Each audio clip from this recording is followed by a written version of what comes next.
Hello and welcome back to the 1998 kart mini-series in Newman Haas Racing, where we are 7 rounds in and Andre Ribeiro leads in the fake Penske from the Newman Haas boys. We are just over a race win clear of Christian Fittipaldi, who became only the second multiple winner of the season after Surface Paradise, and he took second off his teammate Michael Andretti, who seems to be falling away 30 points back and should probably be more worried about Scott Pruitt behind him. It truly is us versus both the Newman Haas boys and Scott Pruitt if he has a good result this weekend, so we've got a good advantage. Let's not squander it. And round 8 brings us here to America's National Park of Speed, Road America. Opened in 1955, this venue hosted kart races from 1982 through till 2007, with just one exception in that time. It then rejoined IndyCar in 2016, and Chip Ganassi drivers have actually won 4 out of the last 7 events. Speaking of Chip Ganassi drivers, I'm recording this just a couple of days after the 106th Indy 500.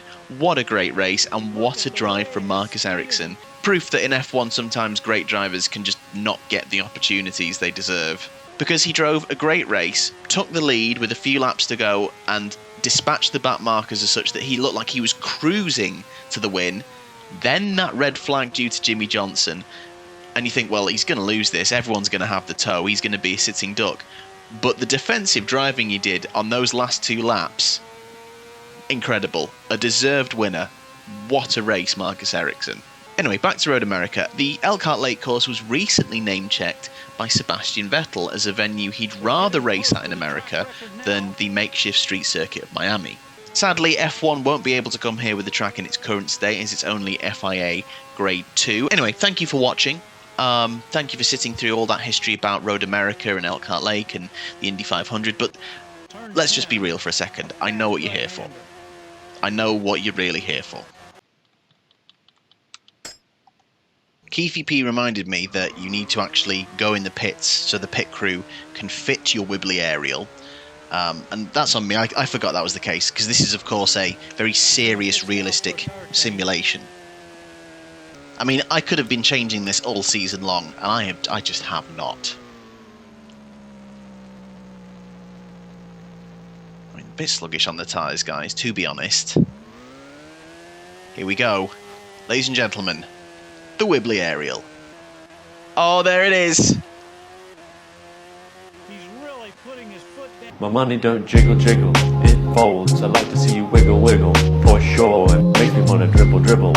You know, riding in my Fiat, you really have to see it. 6 feet 2 in a... So yeah, that is the Wibbly Aerial. To be honest, I think I did it dirty with describing it the last time. It does kind of react a bit more than I remember to the speed. So as you go through slower corners, it wibbles less.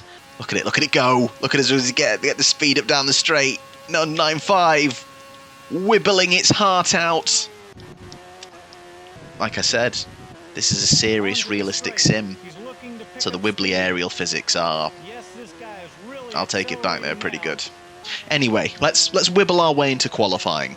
Considering this is Newman Haas Racing, when we talk about the real qualifying and race results of the 1998 season, we don't seem to mention Newman Haas that much, but finally we do. Michael Andretti got pole position at this event in 1998, followed by 2 Team Rahal cars, Brian Herter and Bobby Rahal. Andre Ribeiro was 13th, 3 places behind his teammate Alonso Jr. Again, I feel like I say this every episode, the 1998 Penske was not the one. However, once again, I'm ignoring Andre's real-life result because we have been a proper Mr. Saturday throughout this season. We've only failed to get pole position once in Long Beach, and that was 7th or 9th or something. It wasn't first, so I don't really remember. So yeah, we've been on pretty good form in qualifying, so once again, the target, pole at Road America. This is a very, very fun track to drive because a lot of the corners like that just have a lovely little camber on them, nice banking. It's a wide circuit. The corners flow. It's such a good track. I just really enjoy it. I'm not really verbalising why I enjoy it apart from, oh, some of the corners are banked, but it's just fun. I like the track. Ooh. As ever, hesitant, don't want to have the back end step round on me as it has done on a couple of occasions this season.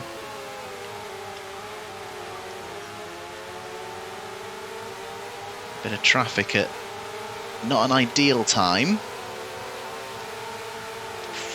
Very well, actually, that's not too bad. See if we can clear them up the straight. Let's see what this first lap is. Only a couple of mistakes. They're getting close to the track record now.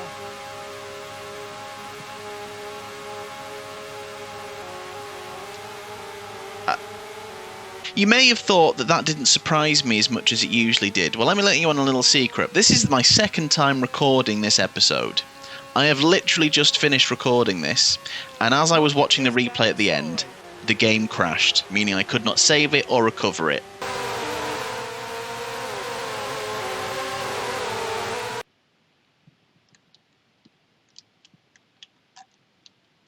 No. No. Please, come on. Oh, for crying out loud. So I've literally just done this once. And I could have told you that I was going to get pole quite easily. But I'm gonna show you that reaction now.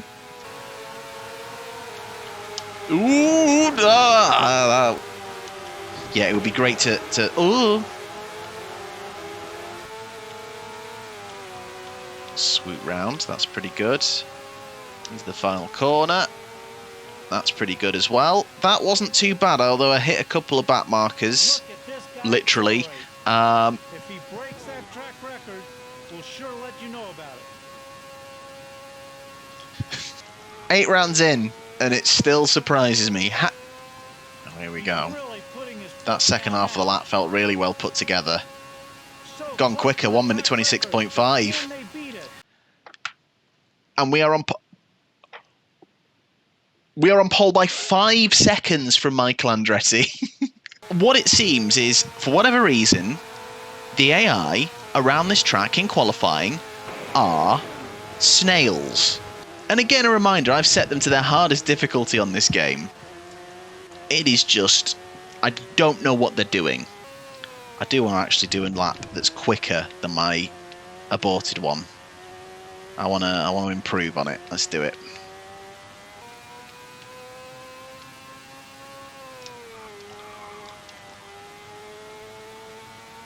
This is going to be quicker. It is going to be quicker. So close to the track record. 25.2. That's quicker than my other one. Happy with that. For anyone who's interested, by the way, my aborted one, it was pole and the win. The race was actually a lot closer than I expected, considering how easy qualifying was. This is still going to be a challenge if I don't drive well. Shall we see how far ahead that gets us? Because that's another surprise that's ruined for me that you're about to see now. Let's see how much quicker than the.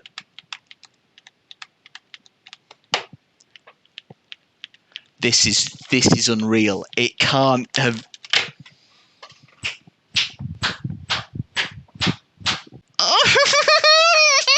This is my 3rd attempt filming now. I'm not even going to pretend that I'm not angry that I'm doing this again, that I have to try and get pole again. I want to one and done this. This is it. I know what I'm doing. I've had so much warm up on this compared to other recordings and episodes. I am doing this in one.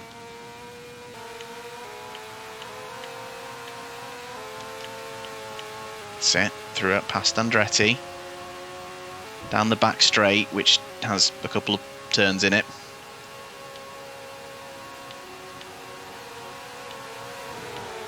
Ooh! God, not now, guy! Oh, you... No, that's gonna ruin it, isn't it? Keep going, come on. If we can still get under a 1 minute 30, that's probably pole. Let's get past. It's not. It's not. I'm gonna have to do another lap. I hate you so much. What's it gonna be? It's just fun. Oh my god. Right, please let me end qualifying. Confirm. With 6 tenths up on Andretti. It's just unreal. It's absolute bin fire. I mean, I shouldn't be annoyed, but I did like, what, a 126, I think, in my first recording, a 125 in my second recording. I would have been like 6 seconds faster. As it stands, I only got it by 0.6, but I'm on pole.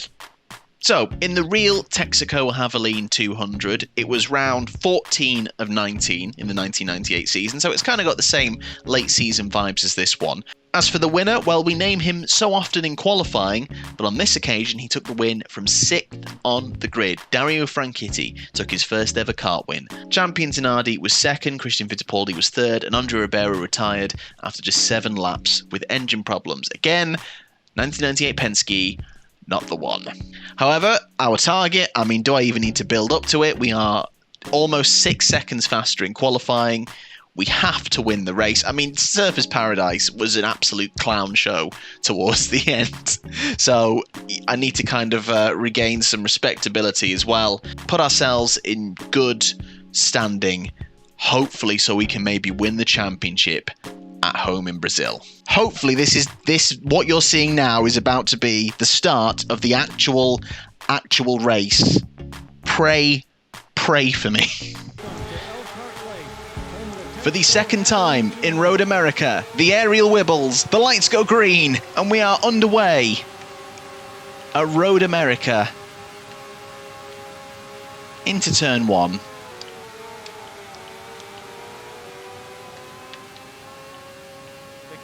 Nice clean start. Awesome start. Oh, I've seen better. Yeah, but what do you know? He's really putting his foot down now. Yeah, what do you know? I've seen better. I just drove away, mate. Get in your bin.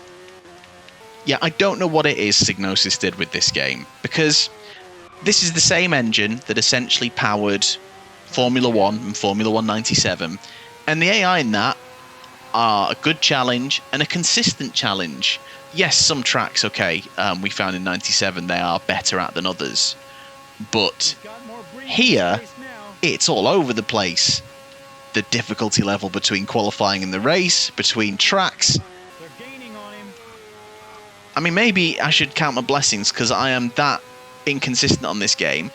A slightly harder opposition would probably beat me, but here we go. We've managed to walk qualifying essentially 3 times.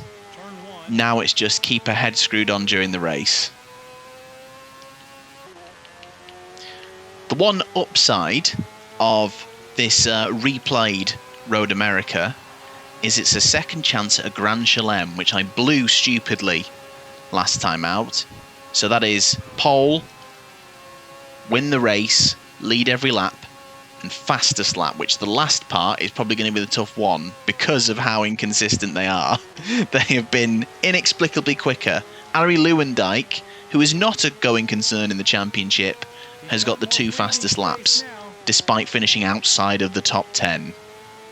If I can stay where I am, that's all the pieces of the puzzle apart from fastest lap. So if I can try and nail down a fastest lap, in the aborted race, it was taken by Alex Zanardi, and it was a 124, which even I hadn't touched the 124s at any point, even when I was smashing qualifying. So that is the challenge, which, to be fair, that is a challenge.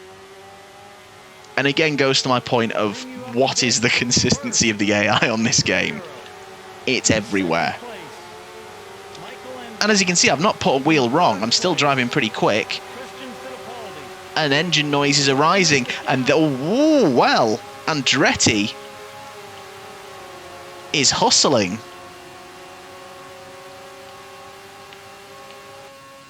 He has been very effective in staying in this position. 4 to go. Remember, our main rival at the minute is Christian Fittipaldi now, ahead of Andretti. He is not getting past his teammate at the minute. Clear team orders is not going on there. Well, things have gone kind of quiet out there. Yeah, promised a lot at the start. Do me a favor, buddy. Wake me up when it's over. I'm sorry you guys don't appreciate excellence, but whatever. Double-edged sword of being successful, isn't it? You can be the most successful and miles better than everyone else, but then eventually everyone just hates you for it because it's boring. And to be fair, I'm complaining. I had the same complaint of Michael Schumacher when I was growing up in the noughties, like, oh, he's won again. They're gaining on him. He has been consistently I do appreciate it a lot more now, especially his 02 season. Wasn't interesting to watch at all, but the domination was just really putting his foot down. it's insane. So we are still on for the Grand Chelem. The thing is, my fastest laps definitely have not gone lower than a 125. And I feel like I'm going to need to be in the 124s if that is what it's going to be to get our first ever Grand Slam on this channel. So the question is, do I risk it and try and go for a proper full-on lap? Or, especially considering that the AI are not exactly miles behind, do I just keep it on the road and make sure I come away with the win that I had? In third place, Christian Fittipaldi. So we have held grid order for the top three throughout the race as we start the final lap. It's a 124.7. We don't start the final lap because I miscounted, as you do. 2 to go. Maybe I don't need to think about pushing it too heavily. A 124.7 is a good time. One thing's for sure, I'm definitely not watching the replay this time because that's when it crashed before. I'm just going to skip through, save as quickly as possible, and off. I mean, Wibbly Aerial, extra 10 brake horsepower confirmed though. The speed! The speed of the Wibbly Aerial! Okay, this time around we are going to start the final lap. Race order, first, Ribeiro. Through here, into the final corner, and it sets it up nicely for Andre Ribeiro to potentially win the championship at home in Brazil. Job done. He's still defending Maybe, that position. if it doesn't crash. So we win by 19 seconds from Michael Andretti. Fittipaldi third, Pruitt fourth, and Zanardi fifth. Fastest lap is Andre Ribeiro with a 124.7. It is the outside line's first ever Grand Slam. Fastest lap, led every lap, win, pole. And we had to go through the ringer to get it. My word. And that's what it does to the championship. We are 27 points clear of Christian Fittipaldi. Andretti shuts the gap to his teammate in second, but falls further back. He's now 34 behind. Scott Pruitt remains fourth. Alex Zanardi now moves 2 points clear of Moreno, so he holds fifth by himself. And once again, it's a traditional shout out to Adrian Fernandez, the only driver with no points. He has 2 rounds to not be the only driver not to score. Right, now just... I usually don't show this part, but... Save.